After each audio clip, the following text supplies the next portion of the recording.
fe y ser obedientes. Nos damos cuenta, hermanos, que en la palabra de Dios hay muchas vidas y hombres y mujeres que han sido transformados por la fe y por la obediencia. Han sido bendecidos y sus vidas han cambiado. Como hay otros hombres y mujeres que por desobedecer sus vidas también fueron cambiadas. Entonces la Biblia nos habla de dos palabras que transforman y que cambian a todos aquellos que las coloquemos en práctica en nuestra vida. El Evangelio es muy sencillo, la palabra es muy sencilla y no tiene nada complicado como muchas veces queremos buscarlo o hacerlo fácil de ver. El Evangelio del Señor es un Evangelio sencillo, práctico, que hasta un niño lo entiende. Todos hemos venido hablando la semana pasada, digamos, cuando estuvimos la semana pasada hablando sobre la Gran Comisión, dimos cuenta que para que estos 11 hombres en los cuales fueron colocados esa carga, esa responsabilidad de ir a todo el mundo a predicar el Evangelio, démonos cuenta, hermanos, que esto se cumplió fue porque la promesa de Dios ellos la creyeron, o sea, colocaron fe, pero aparte de eso ellos obedecieron al mandato del Señor. Ellos no dijeron, no, que vamos a ir nosotros, somos 11, ¿qué vamos a hacer? ¿Para dónde vamos a coger? No, ellos creyeron y obedecieron. Entonces, la palabra fe está escrita, hermanos, en la Biblia, aparece 247 veces en 231 versículos. La palabra obedecer viene del hebreo shama y aparece más de 1000 veces en la Biblia y significa oír inteligentemente. No solamente es oír, sino escuchar, prestar atención, prestar oídos. Además, la palabra de Dios dice que sin fe es imposible ¿qué? Agradar a Dios. Y nuestra vida, nuestro propósito de nuestra vida es ¿qué? Agradar a Dios, ¿verdad? Yo vine a este mundo fue agradar a Dios. Y si lo que yo hablo y lo que yo predico y lo que yo enseño no le agrada a todo el mundo, pues lamentablemente, con tal de que le agrade al Señor, yo estoy bien. La palabra de Dios nos dice también en 1 Samuel 19, 22, que Samuel dijo, ¿acaso se complace Jehová tanto en los holocaustos y sacrificios como en la obediencia a las palabras de Jehová? Mejor es obedecer que sacrificar. El Señor no quiere sacrificios, no quiere obediencia. Mucha gente, por decir algo, en nuestros países, en la cultura nosotros en Colombia, a los que no conocen, hay un cerro que se llama Monserrate. Y allá está, supuestamente, el Señor Jesucristo, allá está Dios en el cerro de Monserrate. Y la gente creyente, la gente religiosa, la gente que anda en religiosidad, ellos le colocan al Señor una ofrenda y le dicen, Señor, subo de rodillas el monte si me cumple este milagro. Y de verdad, uno va un domingo a ese cerro Monserrate y ve por el camino que es empedrado, ve la gente con las rodillas ensangrentadas, los ve raspados, los ve vueltos un ocho, porque ellos piensan que hacer un sacrificio para recibir la recompensa. Y eso es idolatría, porque la palabra de Dios dice que el Señor no quiere sacrificio, el Señor no quiere que tú te sacrifiques ni que hagas nada para Él. Lo único que el Señor quiere es obediencia y un corazón dispuesto. Entonces Samuel dice eso, es mejor obedecer que sacrificar. Y debemos tener en cuenta nosotros como creyentes, debemos de colocar en práctica esas dos palabras, hermano, la fe y la obediencia. Porque la fe mueve montañas y la obediencia agrada a Dios. Entonces, por eso decía que el Evangelio es muy sencillo y muy práctico.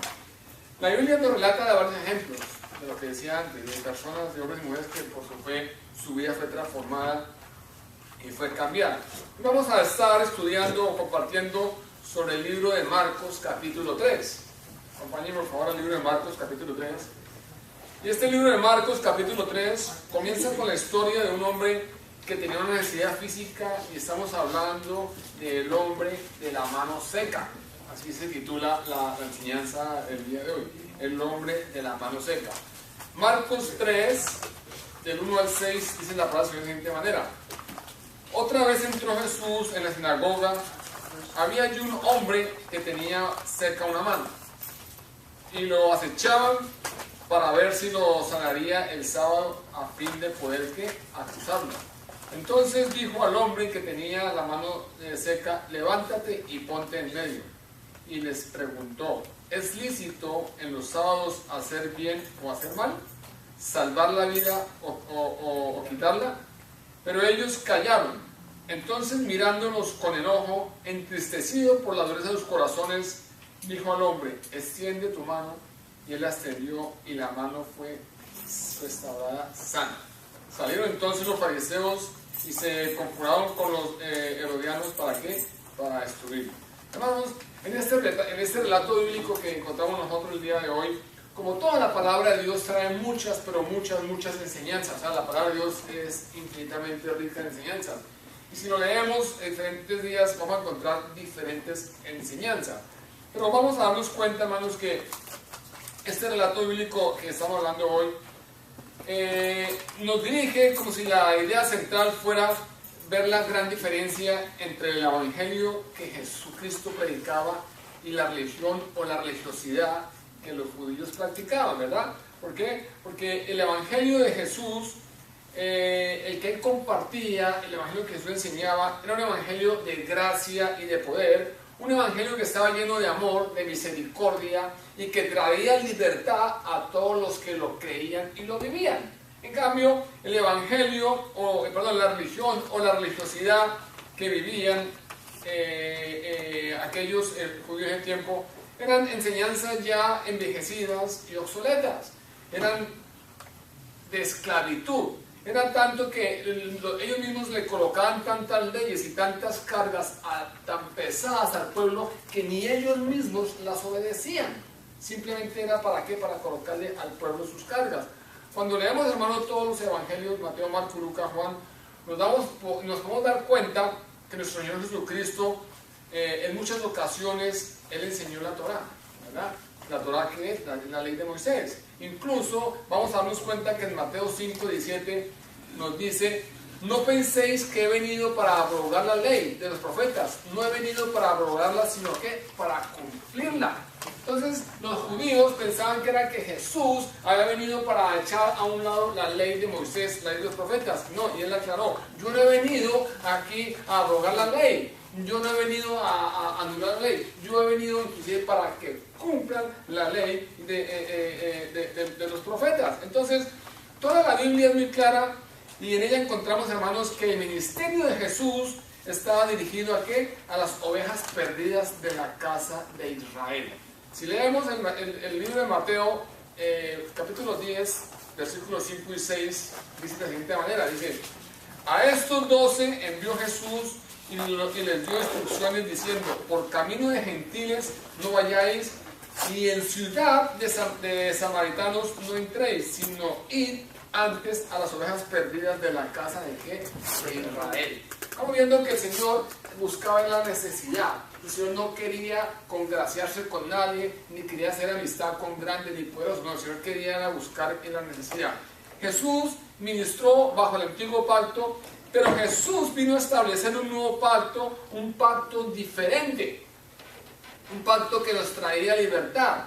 Por ejemplo, bajo el antiguo pacto, si alguno quería pertenecer a Israel, si alguno quería ser salvo, tenía primero que convertirse al judaísmo y entre otras cosas tenía que circuncidarse. No podía recibir la salvación ni convertirse, sino antes tenía que convertirse al judaísmo y luego circuncidarse. Hoy en día no vemos eso. Hoy en día la palabra de Dios dice que cree en el Señor Jesucristo y tú y tu casa serán salvos. Entonces, muchas cosas que tenía el judaísmo era como para colocándole cargas y cargas a la gente, hermano. En el Talmud, que es el texto principal del judaísmo, el texto de los rabinos, hay un versículo que dice, hay un párrafo que dice: un gentil nunca puede ser considerado un prosélito hasta que sea circuncidado y sumergido. Ese es el Talmud. Entonces, pero bajo el nuevo pacto muchas cosas cambiaron. Por ejemplo, ya en el libro de Hechos encontramos que los apóstoles y los hermanos de la iglesia ya comenzaron a darse cuenta y a entender el mensaje de salvación, que era tanto para los gentiles como para los judíos. Vemos en Hechos 11 y 18 que dice: de manera que también a los gentiles ha dado Dios arrepentimiento para la vida. O sea, ellos comenzaron a darse cuenta que el evangelio no era solamente para los judíos, sino que los gentiles, el Señor en su infinita misericordia los había acogido. Romanos 10:12 dice: porque no hay distinción entre judío y griego, pues el mismo Señor es el Señor de todos, abundando en riquezas para todos lo que le invocan. Ahora, volvamos, hermanos, entonces, ya aclarando este punto central de lo que tiene esta enseñanza, que nos quería ver la diferencia entre el evangelio que enseñaba el Señor Jesucristo, que era un evangelio de poder y de gracia, a lo que nos enseñaban la religiosidad de los judíos. Entonces, volvamos al versículo 1 de nuestro texto bíblico que tenemos el día de hoy. Dice el versículo 1, dice: otra vez entró Jesús en la sinagoga y había allí un hombre que tenía seca una mano. Podemos leer claramente que dice: otra vez entró Jesús a la sinagoga. Entonces esto nos confirma que no era la primera vez que Jesús fuera a la sinagoga o a la iglesia. Jesús tenía como disciplina y él enseñaba que el congregarse, y él sabía que congregarse era una bendición. Él sabía que teníamos que congregarnos como hermanos. ¿Para qué? Para comenzar a disfrutar y sentir el amor y sentir las necesidades y poder ver la gracia de Dios. Y además la palabra dice que donde hay dos o más reunidos, ¿está quién? Está Dios. Entonces dice dice la palabra que otra vez entró, o sea, él tenía eso por costumbre, no era la primera vez que iba. Podemos leer claramente que dice que otra vez entró. O sea, cuando está diciendo otra vez, dice que volvió, dice que regresó, o sea, que tenía por costumbre hacer eso. Dice, allí había un hombre que tenía una mano seca. Esta introducción aclaratoria de que nos dice que había un hombre con la presencia de un hombre con necesidad, hermanos, nos deja ver que nuestro Señor Jesucristo no quería en ese día de reposo tener encuentro con alguien importante. Porque no nos dice primero que había un hombre con una mano seca y después sí nos dice que estaban los escribas y los fariseos. Pero el énfasis está en que había un hombre con una necesidad, que había un hombre con una necesidad. Y nos deja ver que nuestro Señor Jesucristo ese día lo que él quería en particular era tener un encuentro con alguien a quien bendecir, un encuentro con alguien a quien poder sanar. Alguien que tuviera necesidad para él poder derramar su gracia y afirmar la palabra de Dios trayendo sanidad física y espiritual. Hermanos, en esa mañana Jesús no estaba buscando la salud de los fariseos, ni estaba buscando la presencia de los arrogantes escribas que habían tomado las primeras filas del salón, porque ellos madrugaron a sentarse de primeras. ¿Para qué? Para escuchar lo que decía Jesús. En esta enseñanza, hermanos, podemos ver aún las diferentes actitudes en que las personas van a la iglesia. Vemos que una actitud de algunos de ellos eran los escribas y fariseos. Ellos fueron a la iglesia ¿a qué? A mirar en qué podían atacar a Jesús, qué podían escuchar contradicciones para atacar a Jesús, ¿verdad? Otros fueron con el deseo de escuchar. Otros fueron con el deseo de recibir. Este hombre, la mano seca, él fue, no sabemos, no dice por qué, si era religioso, pero él fue a la sinagoga porque él escuchó que Jesús pasaba en el momento. La bendición de congregarnos. Si este hombre de la mano seca ese día no hubiera ido a la sinagoga, si no se hubiera ido a la playa, no hubiera recibido la bendición, ¿verdad? No hubiera recibido la sanidad. Si este hombre, la mano seca, ese día de la reunión, hubiera cogido para cualquier parte, hubiera colocado cualquier pretexto en su vida y no hubiera a la sinagoga, no había recibido ¿qué? La bendición. Hermanos, entonces Jesús no estaba buscando ni la sanidad de los judíos, ni estaba buscando la presencia de alguno que fuera importante. ¿Para qué? Para impresionar. Porque Jesús no necesita impresionar a nadie. Jesús no necesita tener impresiones para que la gente lo admire. Jesús lo que necesita es buscar corazones lastimados, personas en necesidad, para que Él en su Espíritu Santo derramar su poder y sanarnos y liberarnos. Él no necesitaba la presencia de ningún importante. No tenía la intención de impresionar a nadie. Su única intención era y es de buscar la necesidad para poder derramar su poder, hermano. Porque tengamos en cuenta, hermanos, que Jesús El Señor no viene a las reuniones o a las iglesias donde hay miembros cuyos se sienten orgullosos de sí mismos. El Señor no va a venir a las iglesias o a las reuniones donde no hay ojos que no ven ni oídos que no escuchan. Eso es importante que entendamos. El Señor no va a venir a nuestra congregación si todos estamos orgullosamente con un corazón hinchado diciendo, no, es que yo puedo, yo soy, yo tengo, yo no necesito.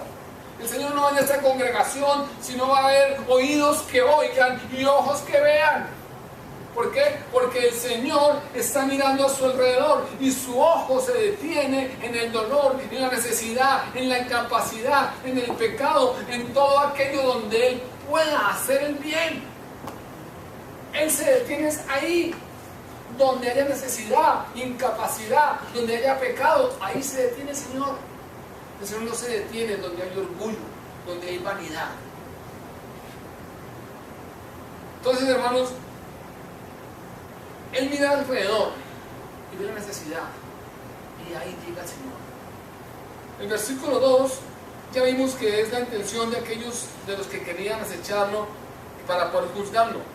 Pero con todo y eso, hermanos, con todo y eso el Señor sabía la intención de ellos. Pero con todo y eso, el valor y la misericordia de Jesús, Él regresa nuevamente a la sinagoga en busca de los perdidos, sin importar el odio de los enemigos. El Señor sabía que la sinagoga estaba llena de personas que lo odiaban, que estaban buscando el momento y la ocasión para caerle encima.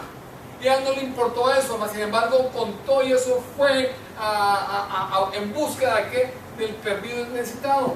El versículo 3 nos dice, entonces dijo al hombre que tenía la mano seca, levántate y ponte en medio. Ahí es donde yo quería llegar. Aunque la palabra de Dios, la Biblia no nos dice textualmente que el hombre se paró, pero sí nos da a entender que no solamente este hombre decidió obedecer a Dios, parándose donde Jesús le dijo, sino que se mantuvo ahí en pie en ese lugar esperando las nuevas dictaduras de Jesús. Vemos que el Señor le dice al hombre, a mano seca, ven, párate aquí en la mitad. Hay que ir en cambio. Fue un hecho de ¿qué? De obediencia. Este hombre perfectamente puede haber dicho, no, pero qué oso pararme yo en la mitad de la iglesia donde todo el mundo vea mi mano seca, ¿verdad? Este hombre pudo haberse sentado diciendo, no, pero ¿qué me voy a parar yo si los fariseos me van a regañar? Este hombre pudo haber dicho, no, mejor me quedo aquí sentado. O este hombre, en vez de haberse ido donde Jesús le mandó, pudo haber cogido para otro rincón, para otro lado. Pero no, este hombre decidió obedecer a Jesús. Dice la palabra de Dios que se mantuvo parado donde el Señor le dio la orden, esperando las nuevas indicaciones. Entonces, este hombre de la mano seca tomó la mejor decisión de su vida, obedecer al Señor. Y de eso se trata, hermano. Que nosotros como creyentes, como cristianos, nuestra obligación es obedecer la voz de Dios, obedecer la voz del Señor. Ahora por un momento, hermanos, imaginémonos la tensión que vivía en ese sitio. Imagínense en este lugar, en este recinto cerrado, que estoy predicando, pero que esté confrontando a un grupo de personas. Que tenga aquí parado a alguien, pero que esté confrontando a otro grupo de personas. Que les esté diciendo, haciendo preguntas, porque ellos sabían la intención de ellos. Imaginemos la tensión en ese, que se vivía en ese momentico, hermano. Entonces, cuando Jesús les pregunta, ¿es lícito nosotros hacer el bien o hacer el mal, salvar vidas o quitarlas? ¿Ellos qué? Ellos callaron. Estamos hablando que era un periodo largo. O sea, desde el tiempo que estuvo el hombre parado hasta que transcurrió un periodo largo. El Señor siguió predicando, hablando y les hizo esas dos preguntas. Pero vamos a darnos cuenta que por la manera en que Jesús plantea la pregunta, Él estaba obligando a escoger entre dos cosas, hacer bien o hacer el mal, salvar o quitar la vida.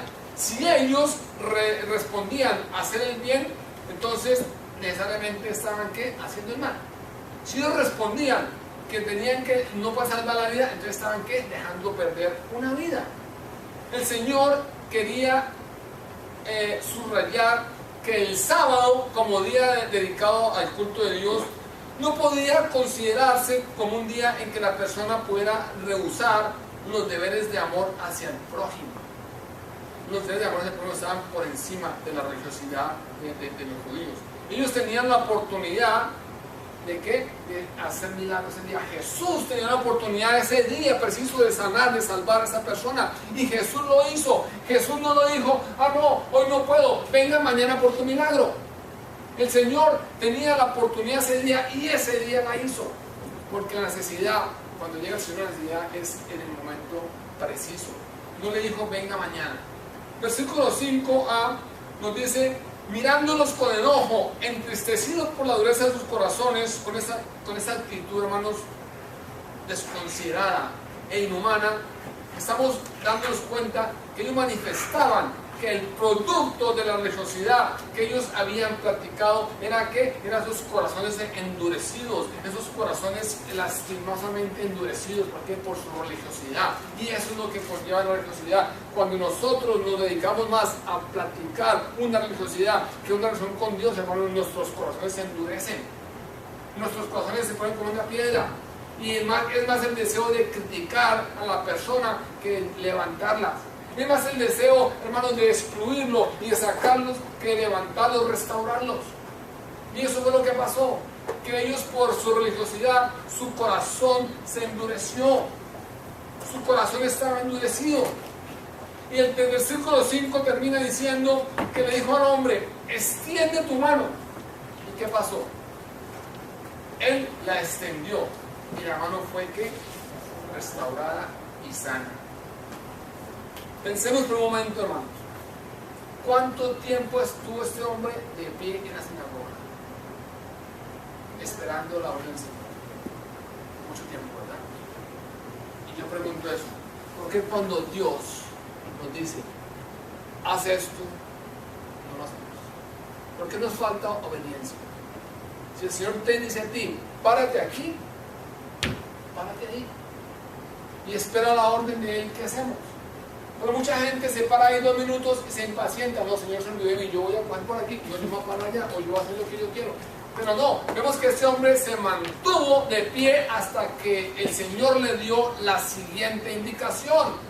No le importó lo que se vivía en el recinto, no le importó ser criticado, no le importó decir, mire la mano, ay, mire, no le importó lo que la gente decía. A él lo que le importaba era que obedecer la palabra del Señor. Y eso es lo que hemos tenido nosotros. No nos importa el que dirán, no nos importa lo que diga mi familia, mi vecino, mi amigo, mi hermano. Lo que me importa es lo que el Señor me está diciendo que haga, y eso es lo que voy a hacer.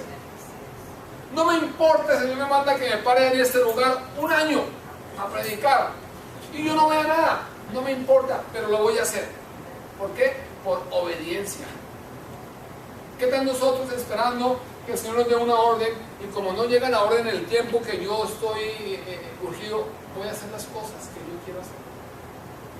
Este hombre tuvo obediencia, se paró en la mitad del lugar donde el Señor le dijo. Entonces decíamos que el versículo 5 terminaba diciendo que le dijo al hombre, extiende tu mano.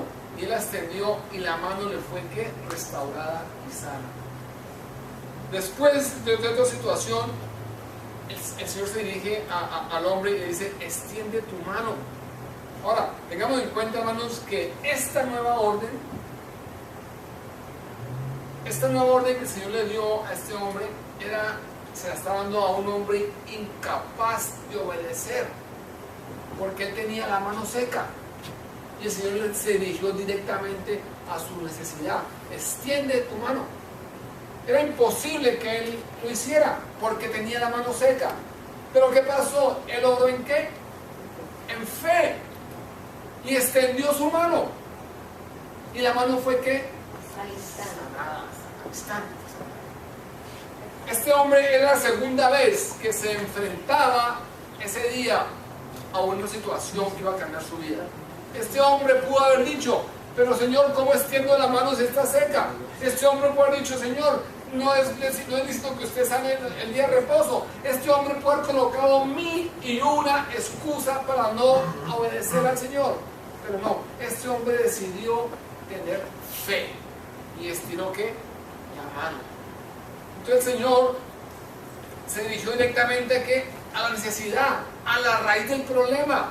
No le dijo extiende tu brazo, sino dijo extiende tu mano, señalándolo de esta manera que el lugar donde estaba la necesidad era en la mano. Y así es el Señor. El Señor viene a trabajar en la necesidad, en la raíz del problema. Dios no se pone con rodeos ni con vuelticas. Dios viene a la necesidad en el tiempo preciso y el tiempo correcto. Hermanos, es como cuando tú vas conduciendo y la señal se coloca en rojo. ¿Qué tienes que hacer tú? Detenerse, lógico. Pero si no te detienes, ¿qué pasa? Accidente. Y así es con la palabra de Dios. Debes de tener fe y obediencia. Cuando el Señor te diga a ti, párate aquí, no vamos a parar ahí. La palabra de Dios dice, hermanos, que busquemos primeramente el reino de Dios y su justicia, y todo lo demás tiene por qué por añadidura.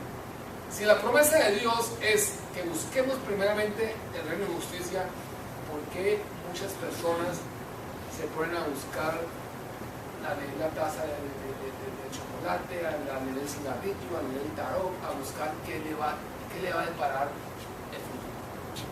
Porque si la palabra de Dios dice cree en el Señor Jesucristo y tú y tu casa serán salvos, porque hay personas que dicen no, pero yo tengo que hacer la novenita a San Lázaro, a San Mateo, San quien sea, para ayudarnos?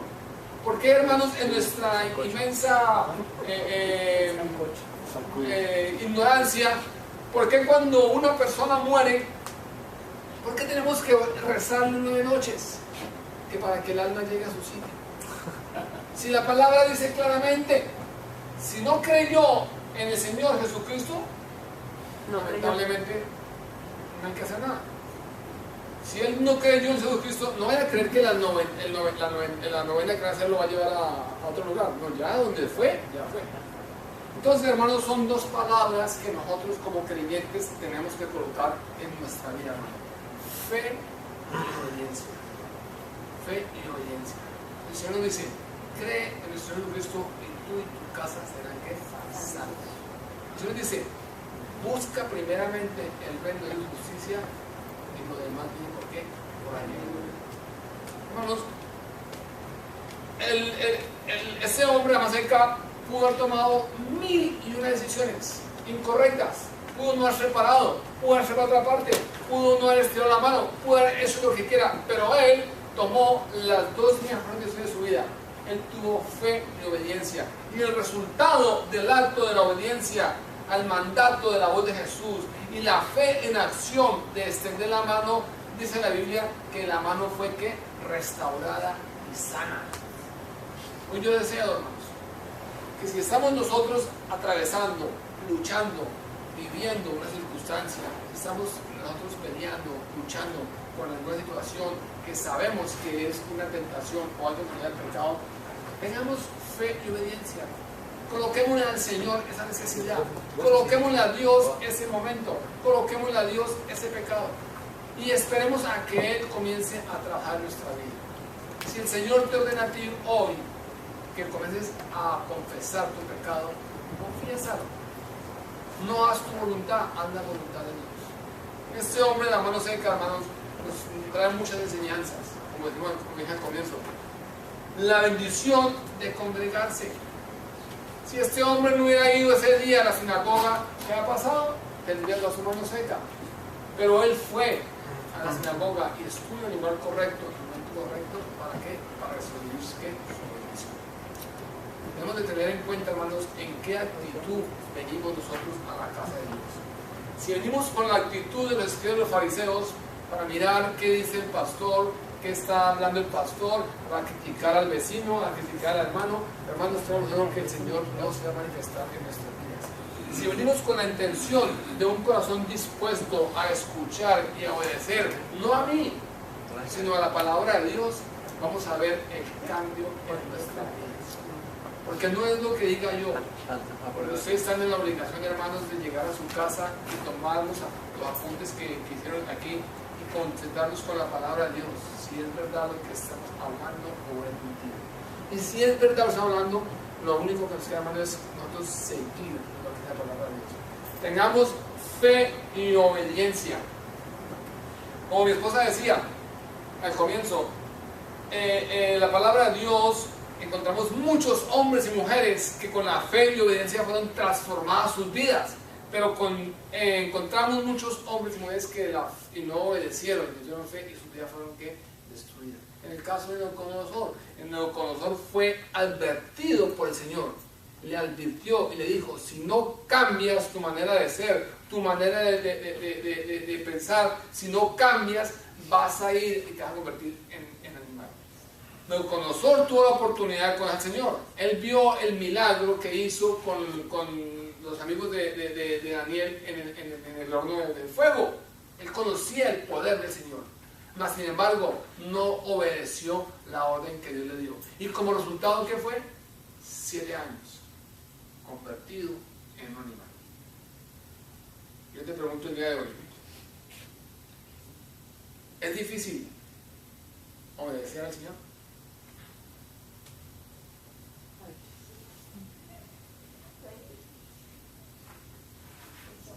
Bueno, es que no es que sea difícil, a veces es fácil, a veces se cambia de que no es posible. Sí, es difícil. Es difícil, pero no imposible. Así es, esa es. El problema es que muchas veces uno, sabiendo de que tiene uno que obedecer a Dios, ¿qué pasa a veces? Y ya cuando, como decimos nosotros, mete uno la pata y se acordó de que, ay, de verdad, ese no es el camino, pero ya lo hizo. Porque se lo hizo, se lo olvidó, ¿sí me entiendes? Y antes de meter la pata, hemos sentido en su corazón que debemos meterla, ¿verdad? Pero en el momento se le olvida a uno. O a veces no se olvida, sino que uno lo quiere más fácil hacerlo Se me olvida. A mí me ocurrió una vez, ¿verdad? Como un ejemplo así ilustrativo. Estaba yo haciendo un trabajo y tenía un taladro de alto poder en mano y tenía que abrir un hueco a 2 piezas, por decirlo, a 2 maderas. Y cuando las fue a hacer, me quedaba muy incómodo, me demoraba mucho en el sitio correcto. Entonces lo cogí en la mano y dije: así lo hago más rápido. Cuando fui a trabajar, sentí una voz que me dijo: no lo hagas porque es peligroso. Pero sin embargo, yo dije: no, el tiempo apremia. Y llegué, cuando me di cuenta, ¡pum!, pasó el taladro y me atravesó la mano de aquí a aquí. Y quedé con el taladro, la pieza y mi mano metida. Y ahí sí entendí yo que el Señor me había dicho: no lo haga porque se va a comer. Me tocó, cuando me tocó colocar el reverso al taladro y sacar el taladro. Y desde ese día entendí que cuando el Señor le coloca en el corazón a uno, no es jugar. No es jugar. Y cuando llegue. Así, hermanos, cuando nosotros estemos frente a la necesidad, al pecado, que estemos frente, hermanos, a la tentación, acordémonos que hay 2 palabras que nos van a librar a nosotros de caer más abajo: la fe y la obediencia. Simplemente creamos en la palabra de Dios, coloquemos fe en la palabra de Dios y sigamos obedientes a la palabra de Dios. Dios siempre va a llegar en el momento preciso, en el lugar preciso. El Señor no va a llegar a tu casa si tú estás siendo altivo, si estás siendo orgulloso, si tú tienes necesidad, no va a llegar ahí. El Señor va a llegar donde va a estar la necesidad, donde estemos nosotros con un corazón necesitado, donde estemos nosotros pidiendo la presencia de Dios, donde estemos dispuestos a arrepentirnos, donde tengamos un corazón dispuestos a creer y a reconocer que dependemos exclusivamente de Dios. Colocamos en práctica esta semana, hermanos, la fe y la obediencia. La semana entrante yo quiero oír testimonios de lo imposible que ha sido posible hecho por Dios. Oremos. Padre, te damos gracias, Señor de los cielos, por este momento, Señor.